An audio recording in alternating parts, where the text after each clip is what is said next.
bienvenidos.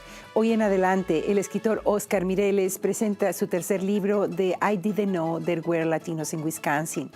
También la historiadora Adela Cedillo enfoca la segunda parte de su conversación en las circunstancias que han vivido los mexicanos a través de las décadas de la guerra contra las drogas. Y el cubano Orlando Luis Pardo, escritor, fotógrafo, periodista y blogger, visita Milwaukee hospedado por la Universidad Marquette. El profesor y escritor Oscar Mireles publicó ya hace tiempo su primera antología denominada I Didn't Know There Were Latinos in Wisconsin, 20 Hispanic Poets. En el año 1999 publicó I Didn't Know There Were Latinos in Wisconsin, 30 Hispanic Writers. Ahora nos presenta su tercer volumen, I Didn't Know There Were Latinos in Wisconsin, 3 Decades of Hispanic Writing. La Casa de Esperanza fue el lugar que Mireles eligió para la presentación de este libro que muestra la importancia y el crecimiento de la literatura hispana en Wisconsin. Nuestro productor Johnny Muñoz nos trae esta historia.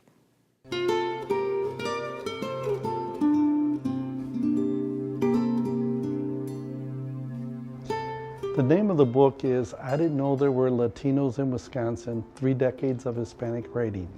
This is the third anthology. I did the first one in 1989 when I was working in Milwaukee at the United Community Center. And I did the second one in 1999. And the title was I Didn't Know There Were Latinos in Wisconsin, 30 Hispanic Writers. I've been writing poetry for about 30 years, and when I first published my writing, I did some readings in California. And the first comment that people would make is, they'd say, well, I didn't know there were Latinos in Wisconsin. So I thought it was an appropriate title to kind of demonstrate, yes, we're here. Latinos have been in Wisconsin for almost 100 years. And secondly, we have something to say. I'm very proud to be in it. It's a third edition of I Didn't Know There Were Latinos in Wisconsin, and I find the title humorous because I'm from Iowa and people don't often realize that Mexicans, Chicanos, were in Iowa in the late 1800s, but the cemeteries are full of my ancestors, and so I'm really proud to be in this collection and to represent Latinos from all backgrounds in this book. We have people from Mexico, Puerto Rico, from Central and South America that have voices, have experiences they want to share. Nuestros poemas por lo general tratan de diferentes facetas de nuestra vida. Depende de cómo uno se sienta si escribe. Y en el primero fue unas cosas de la guerra, muchas de la guerra en El Salvador. En el segundo también, pero también escribí uno que se llama Why Women Wear High Heels. Y la razón de ello fue que las mujeres usamos tacones altos para todo. Why women wear high heels? Because you don't have to be rich to wear high heels. You can be very poor. You can also be fat, skinny, or just a medium size. The book is organized around different themes. One is the Spanish language.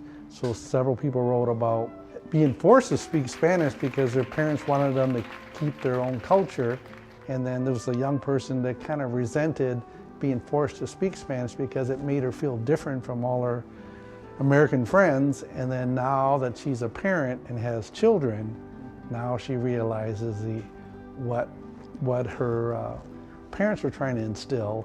And her mother would only say, "Contéstame en español. I'm not going to talk to you unless you speak to me in Spanish."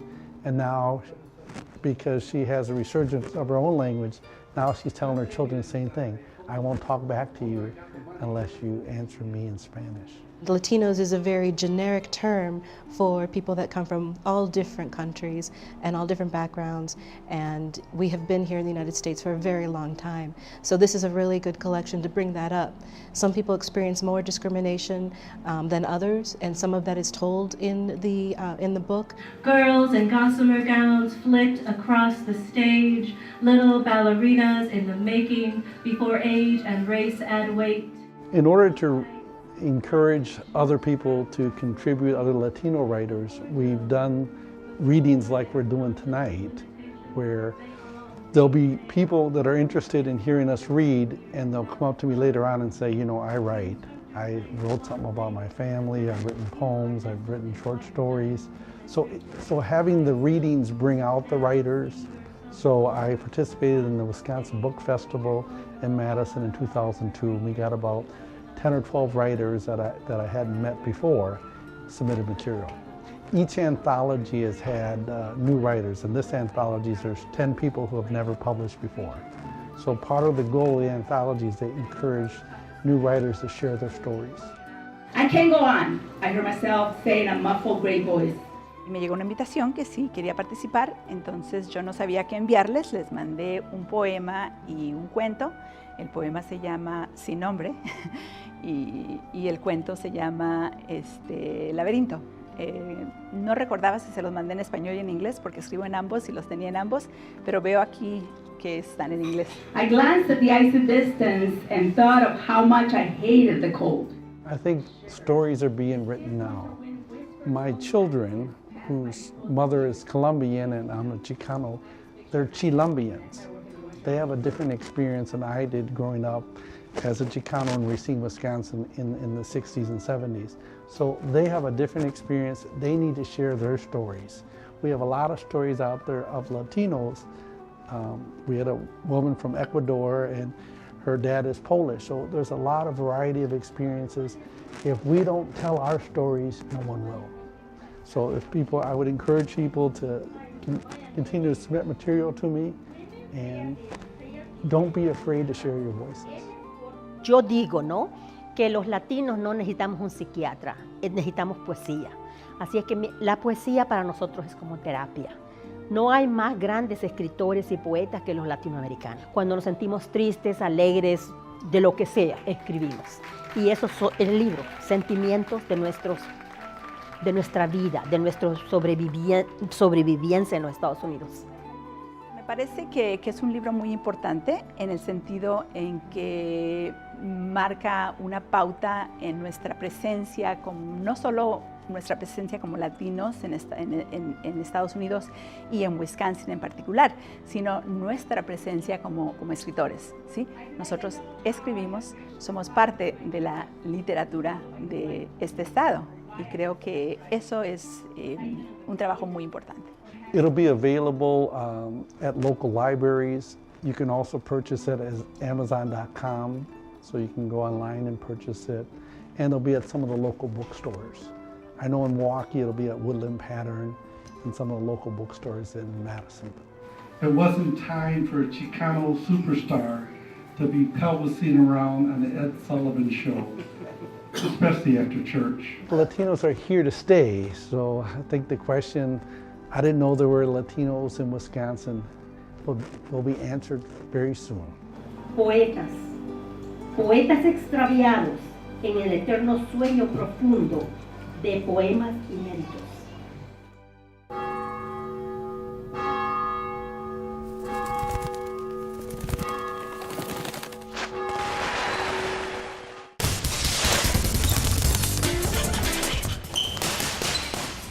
Cuando yo tenía unos cuantos años, me gustaba mucho jugar afuera, me iba a jugar con mis primos, jugaba mucho, era yo un niño con mucha energía y comencé a jugar deportes de t-ball, todos los deportes que podía hacer jugaba yo, pero eran todos, terminaban por 1, 2, 3 meses y necesitaba un deporte que nunca terminaba, que no tenía temporada ni nada. Y fui arriba al boxeo un día y ni sabía que mi papá era boxeador, sin saber fui y me metí al boxeo y desde ahí me quedé con el boxeo. En la mañana me levantaba, iba a la escuela y después de la escuela me iba al gimnasio. El gimnasio siempre ha tenido la misma hora, de las 4 a las 7 y desde que tengo 7 años estaba ahí en el UCC, de las 4 a las 7 entrenando. Aunque estaba boxeando, nunca dejé la escuela. Hasta ahorita que tengo 20 años siempre estoy en la escuela. Cuando estaba más pequeño, solo era por estar feliz que yo boxeaba. No era tan en serio como es ahorita porque no sabía las oportunidades que me iba a traer el boxeo. Y cuando tenía ya unos 14, 15 años y estaba llegando a las nacionales que eran ya más grandes, y comencé a ganar todas esas nacionales y solo realicé que esto es algo que yo puedo hacer por toda mi vida, que el dinero y todo, y puedo llegar a lograr muchas cosas. Ya como a los 15, 16 años dije que esto es lo que yo tengo que hacer. Yo estoy en la división se llama middleweight, el peso mediano. Tengo que 165 libras, pero de ahí solo va a haber una persona en cada división. Hay 10 divisiones de peso y solo se escoge una persona para presentarlo a Estados Unidos. La historia mía es similar a los miles de niños. Tuvimos una vida difícil también, pero nunca dejé que eso me parara de mi meta. Yo que siempre he querido ir a las Olimpiadas, siempre he querido boxear y con el apoyo de mi madre y mi padre usé todo eso y lo usé a mi bien y solo entrené duro y con el apoyo y con el trabajo duro y esfuerzo se puede cumplir lo que sea.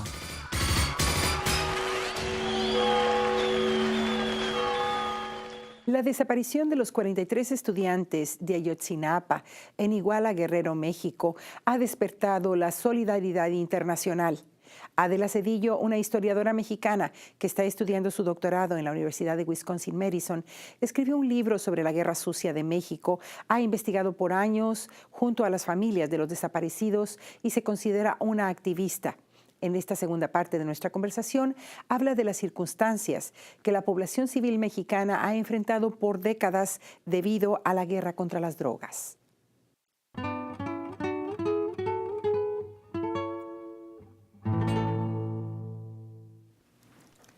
Adela, gracias por estar nuevamente con nosotros en Adelante. Muchas gracias por la invitación. Adela, ¿cuál es la condición que han vivido los ciudadanos mexicanos? Y antes que eso, ¿cuál es la condición que viven los ciudadanos mexicanos en el exterior del país frente a esta guerra contra las drogas mexicana? Sí, bueno, ha sido una situación de mucho desamparo, porque no hay instituciones que protejan a los ciudadanos en su seguridad, en su propiedad. Entonces, esta situación ha vulnerado mucho, por ejemplo, los viajes que hacen los migrantes a México. Antes iban en caravanas, en camionetas, ahora eso es un viaje peligrosísimo, se antoja imposible, ¿no? Es un viaje que se hace bajo mucho riesgo porque en cuanto llegan a México los secuestran, les quitan todo, los roban, hay un altísimo índice de inseguridad. Entonces, bueno, de esa forma se ha visto afectada la comunidad acá en Estados Unidos, la comunidad mexicana.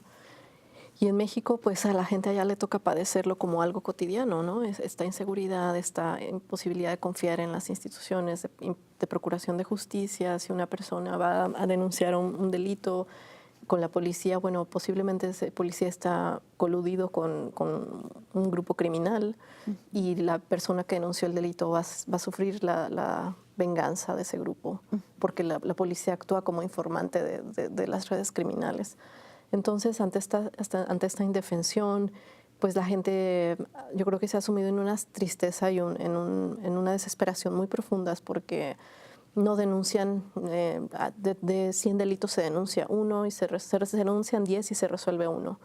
Entonces es una impunidad, pues como podrás imaginarte por esas cifras, muy grande. Por otra parte, pues el Estado no está cumpliendo con su función de garantizar la seguridad de las personas, ni la seguridad ni la propiedad. Entonces, hay una regresión a formas de justicia por la propia mano. Las personas, en algunas comunidades, especialmente comunidades rurales, las personas han linchado a los delincuentes, los han golpeado, les han impuesto castigos públicos, los han llegado a matar. También hay una desesperación que se traduce en un silencio. O sea, es triste, pero también ha habido como una pasividad, ¿no? De la gente de replegarse, de no hablar, de hacer de esto un tabú, de tratar de evadir el tema, porque es algo tan complejo y tan doloroso que la gente simplemente no quiere saber o no quiere oír de esa violencia que está consumiendo sus vidas, ¿no? Hay muchas teorías y muchos factores que entrelazan las políticas americana y mexicana en este asunto de la guerra contra las drogas. Y se habla de que el consumo tan grande que existe en los Estados Unidos de las drogas es lo que produce esta cadena de muerte, no solo en México, sino a través del mundo, a través de toda Latinoamérica.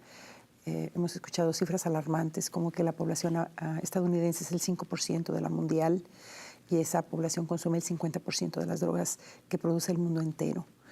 Entonces, ¿cuál es la situación que existe? ¿De qué manera se puede concientizar a la gente en los Estados Unidos? ¿Quién consume más las drogas? ¿Cuál grupo étnico las consume más? ¿Y qué es lo que ocurre cuando existe esta acción de consumir drogas? ¿De qué manera se propaga al resto de la sociedad? Bueno, Estados Unidos es el principal mercado para las drogas que se producen en México. En México se produce marihuana y goma la goma de la amapola, que es de donde se extrae la heroína y el opio. Y también México es pues el principal trampolín para la cocaína que viene de Perú y de Colombia. Y es también uno de los principales productores, si no es que el principal, de metanfetaminas, cristales, todas estas drogas sintéticas. Entonces, pues Estados Unidos ha tenido iniciativas como la iniciativa Mérida para financiar al Estado mexicano para pues supuestamente controlar todo este trasiego de drogas, pero reformando a las policías, armándolas, equipándolas con nuevos instrumentos y armamento, pero no ha dado resultados. Hace unos años hubo un operativo muy fallido, llamado la Operación Rápido y Furioso, que fue supuestamente una operación de inteligencia para mandar armas a México secretamente para que armara a los cárteles de la droga y después detectar a los compradores, ¿no? Entonces, llegar a través de las armas a los narcotraficantes, y fue un fracaso total porque nunca atraparon a nadie, y sin embargo más de 2,000 armas llegaron a México. Colaboraron a armar los carteles. Sí, entonces parece una guerra muy caótica, una guerra sin estrategia, una guerra donde las drogas pues son una de los principales.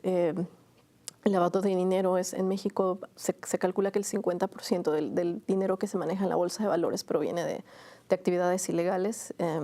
Las drogas, entre ellas como la principal, el tráfico de drogas. Entonces, evidentemente esto es un negocio y hay alguien que se está beneficiando. Evidentemente, esta guerra se trata de que unos abran cuentas de banco mientras otros abren fosas. Entonces, es un negocio transnacional, es un negocio que está redituando a los dos lados de la frontera, es un negocio que aquí los criminales llegan a los bancos de Estados Unidos y con mucha facilidad, a pesar de todas las restricciones, pueden lavar el dinero. Entonces, evidentemente, no se le está poniendo un freno a esta guerra porque alguien se está beneficiando con todo este mercado de la muerte y de la autodestrucción, porque también pues las drogas son un problema de seguridad de salud pública, ¿no? ¿Cómo puede la gente tener más información, crear más conciencia entre las familias acerca de este problema? ¿Dónde la gente puede informarse, Adela?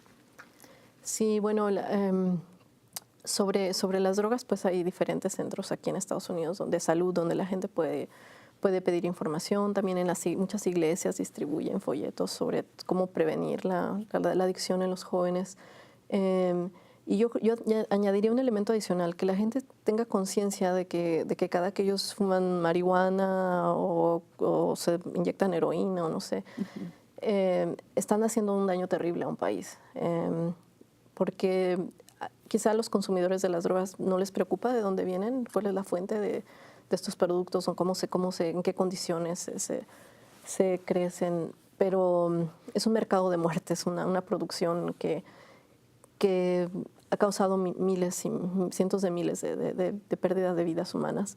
Entonces, esa conciencia, ese vínculo entre las drogas y la muerte no es algo que debería dejar indiferente a nadie, ¿no? Es algo que la gente, cuando se esté drogando, piense por un minuto cuánta gente ha muerto para que esa droga llegue a sus manos. Adela, ¿cómo la gente puede obtener más información acerca de tus escritos o tener acceso a tu blog? Bueno, en internet tengo un blog que se llama Guerra Sucia Mexicana, donde he subido algunos artículos relacionados con la narcoguerra o guerra contra las drogas. Y también tengo una página, academia.edu, donde pueden ver algunos de mis escritos.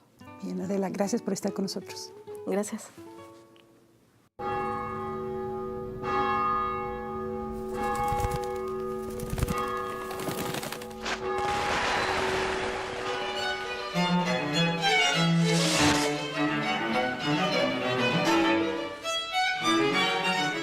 misión de este grupo es además de tocar música latinoamericana, de compositores latinoamericanos que nos llenen, nos parezca importante, también nosotros componemos música para el grupo.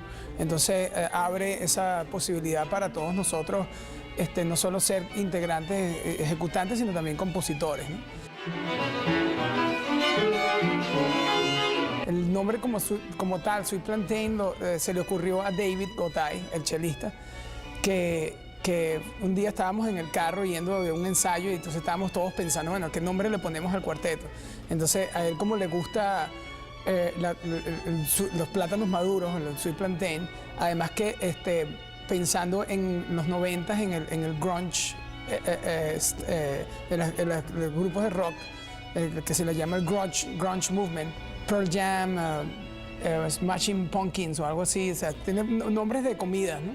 Entonces él utilizando esa referencia escogiendo una comida latina, entonces se le ocurrió Sweet Plantain y bueno, y ahí es de donde viene el nombre, ¿no?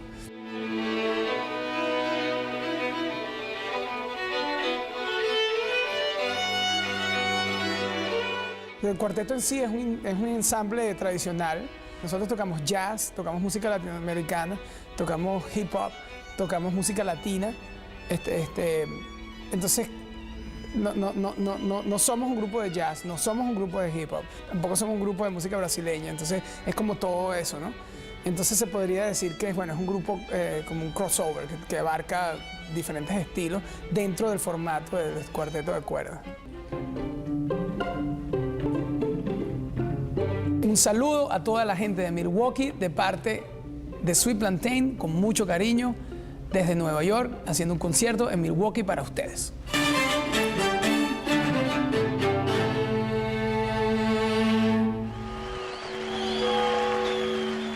El cubano Orlando Luis Pardo Lazo, escritor, fotógrafo, periodista y blogger, visita Milwaukee hospedado por la Universidad Marquette.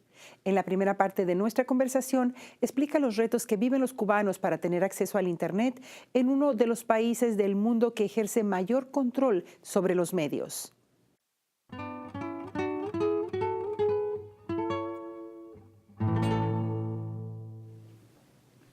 Orlando, bienvenido adelante. Muchas gracias, Patricia. Un privilegio para mí. Orlando, háblanos de tu misión. Te vemos que tienes 2 pláticas, 2 presentaciones que estás programado en Marquette y es tan poquito el tiempo que tenemos para hablar contigo y aprender lo que tú quisieras decirnos son los aspectos más importantes de tu trabajo. Bueno, yo soy básicamente un escritor de ficción, o sea, de narrativa, cuentos, novela, que he publicado 4 libros en mi país, Cuba, La Habana, que fui miembro de la Unión de Escritores de mi país, pero que a partir del 5º libro, Boring Home, así en inglés, aunque son relatos en español, bueno, y por ser también bloguero independiente, sin ningún vínculo con las instituciones de mi país, pues comencé a ser censurado, apartado, tristemente expulsado de mi trabajo y en última instancia también arrestado, por lo menos 3 veces, sin ningún motivo. Después te liberan sin causa ninguna, sin ninguna documentación para probarlo. Entonces, en medio de ese territorio, ¿no?, donde un escritor es empujado a la represión física, bueno, pues he decidido venir a Estados Unidos para dar conferencias, explicar un poco cómo yo entiendo la realidad de mi país, cómo hacemos cosas la sociedad civil cubana en Internet, en un país sin Internet, para tratar de tener una sociedad un poquitico más tolerante en estos tiempos de tanta intolerancia a nivel planetario, ¿verdad? Pues háblanos de los medios de comunicación y Cuba. ¿Cómo es ese aspecto de que es tan difícil tener acceso al Internet y tener pensamiento libre y establecer un blog como tú lo hiciste? Sí. Lo principal que debemos tener presente es que cualquier ciudadano cubano no tiene que ser un activista social, no tiene que ser un disidente ni un opositor. Cualquier ciudadano cubano no puede ir a la compañía de teléfonos cubana, que es la única, el monopolio de Texas o el monopolio de Cubacel en los móviles, y contratar una cuenta de Internet.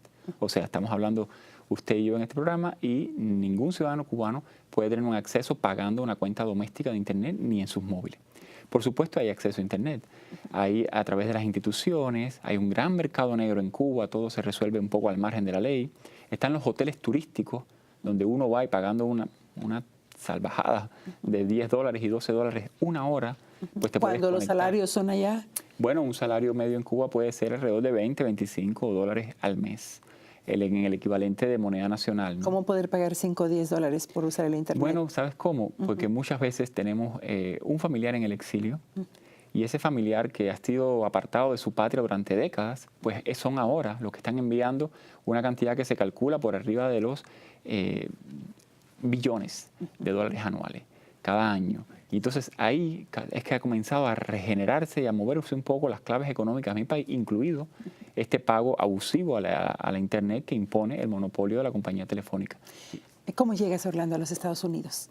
Llegué invitado el año pasado por la Universidad de Nueva York a una conferencia con la importante bloguera cubana Giovanni Sánchez.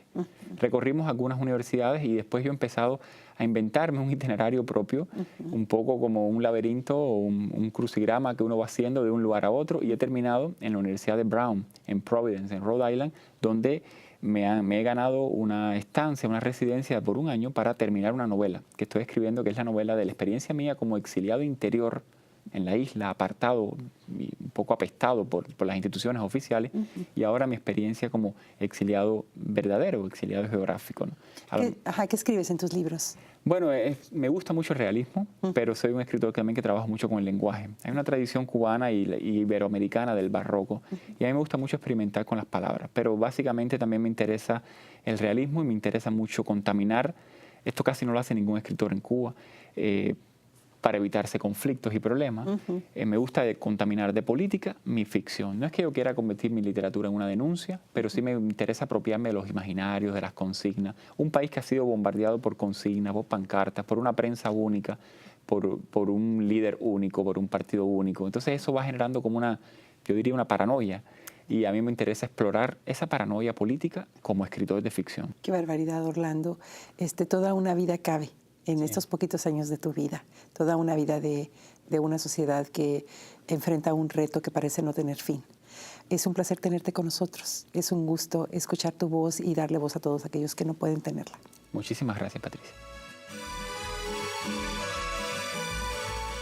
Y al final de un programa más de adelante, por favor déjenos saber sus comentarios en nuestro teléfono 297-7544 o escríbanos a nuestra dirección de correo electrónico en adelante@matc.edu.